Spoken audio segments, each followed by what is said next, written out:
Ayer el Banco Mundial aprobó una garantía por 2.000 millones de dólares para la Argentina.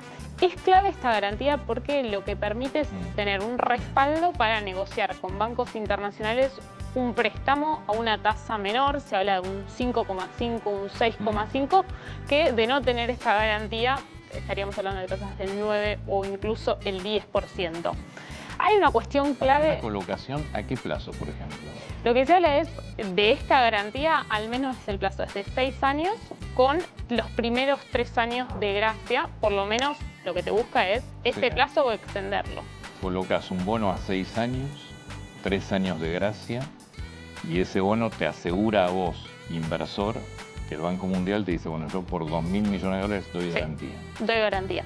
Lo que se plantea siempre, la garantía como regla... Cruza prácticamente 2 periodos de gobierno. Exacto. No uno, sino porque cruza de lo que queda más uno entero. Sí. Siempre lo que se habla de los fondos de las garantías es que al menos te permitirían conseguir el doble en un país normal. Hay que ver cuánto logra el gobierno, el equipo económico, conseguir con esta garantía de 2.000 millones, porque, recordemos, hay otras garantías que se van a debatir. Hoy, por ejemplo, está la garantía del BID por otros 500 millones. Sí, la garantía no es que ponen el dinero, te garantiza. Que si la Argentina palma, son garantes, como cualquier contrato. Exacto. Es un respaldo para poder negociar con un banco y ese respaldo lo que da es... valientes, para los gobiernos.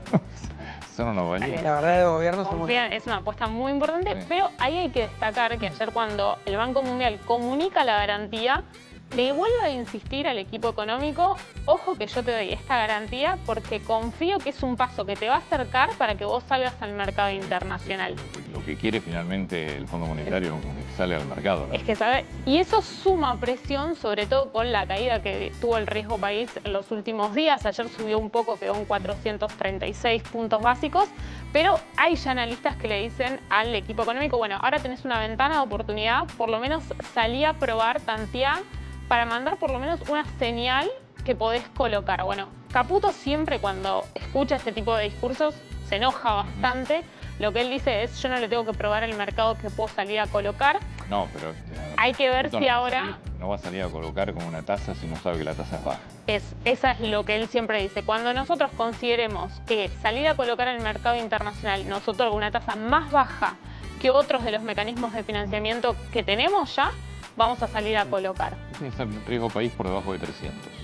Sí, y falta un poco para que llegue a eso. Y también hay otra cuestión que es, Caputo hoy no tiene técnicamente la necesidad de cara a julio de salir a colocar. Lo vengo diciendo hace varios días, Caputo ya cuenta prácticamente con los dólares para poder pagar el compromiso de julio. Ahora el equipo económico está trabajando sobre todo en la estrategia financiera de cara al 2027. Por eso esa frase que tuvo la semana pasada el ministro, queremos tener un 2027 diferente y que no sea el típico año electoral. Bueno, para eso el equipo económico sabe que tiene que despejar del horizonte todos los vencimientos que tiene para el año que viene. Así que hoy podemos llegar a tener otro día de novedades porque hay una reunión de Caputo con la vicepresidenta del Banco Mundial y también del BID, que hoy sería el día en donde debate la garantía. Muy bien. Lucrecia. Antonio, creció el uso de la capacidad instalada en abril, fue de cerca del 60%, 59,9% según el INDEC, y esto implica una mejora respecto del dato de abril del 2025, cuando había sido del 58,6%. El dato es clave porque es un indicador que revela cuánto el potencial productivo utilizan las distintas industrias manufactureras y puede servir como un adelanto de cómo está el nivel de actividad en la Argentina. El último dato disponible por parte del INDEC es el dato de marzo. En las próximas semanas vamos a conocer el dato de abril, que el gobierno necesita que se empiece a consolidar. Ahí vemos la tendencia en los últimos meses. Enero y febrero son meses de fuerte estacionalidad, meses de vacaciones donde el uso de la capacidad instalada suele bajar porque las fábricas muchas veces coordinan para darle vacaciones a sus empleados, pero sí lo que vemos es que en marzo se estabilizó en 59,8% y ahora se mantiene esa tendencia. Adentro del indicador vemos que hay rubros que están por encima del promedio, como sucede a nivel de la actividad, petróleo con 86,8% de uso de capacidad instalada, industrias metálicas básicas, también productos químicos, papel y cartón, y después vemos que los rubros más golpeados siguen siendo el rubro textil y el rubro automotriz, que este dato empieza a generar ruido, 46,5%, Antonio, de la capacidad instalada en la industria automotriz. Sí. Una economía que funciona bien tiene que estar en el 80% de capacidad instalada. Porque lo que te muestra esto es que si una fábrica tiene 2 líneas de montaje y una de taparada, exactamente, con la mitad. Yo insisto con lo mismo, bajen los impuestos. En algo como son los autos, que tenés el 50% de impuestos que acumula entre tasas, impuestos nacionales, estás en el 50%, bajen impuestos. No debe ser tan difícil hacer el cálculo. Si bajás el 20%, ¿cuántos más autos puedes vender y cuánto implica la recaudación final? Seguramente debe estar equilibrado y terminás vendiendo más autos y produciendo más.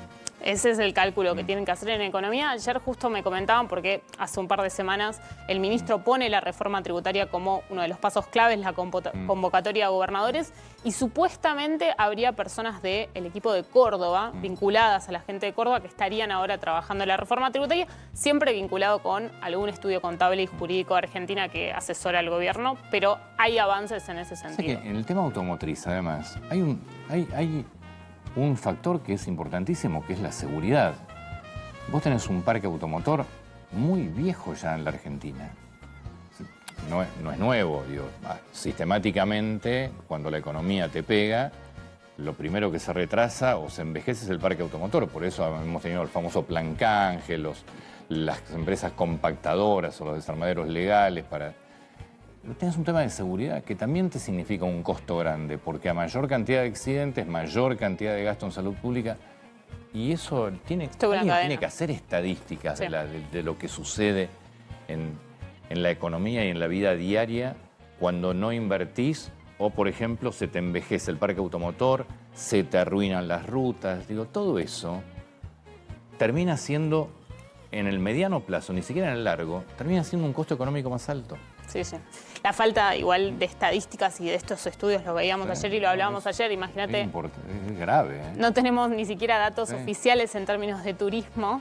Hay un atraso muy importante en ese sentido. El barril de Brent sigue bajando, es el barril de petróleo que se toma de referencia en la Argentina. El lunes, tras los anuncios del presidente de Estados Unidos, Donald Trump, el barril de Brent había bajado 5% y ayer continuó en la misma tendencia con una baja del 2%. Por momentos, un barril de Brent que se ubicó por debajo de los $80, tocando uno de los valores mínimos desde el 4 de marzo pasado. En este momento también hay una tendencia a la baja, 0,51%. Estamos hablando de un barril de Brent de $78. Y para que lo ilustremos, miremos el siguiente gráfico. Ahí vemos la evolución en los últimos meses. Bueno, y vemos cómo desde el 27 de febrero escala hasta incluso llegar a $118 y ahora empieza a bajar exactamente en este momento $78,54. A pesar de esta baja del Brent, no hay que esperar que los combustibles, el precio de los combustibles en la Argentina baje en las próximas semanas. Va a tardar un par de meses. Lo que aseguran las petroleras es que tienen que empezar a recuperar todo lo que perdieron durante los meses en el que el combustible estuvo congelado. Recordemos que el 1 de abril YPF toma la decisión de congelar por 45 días el precio del combustible.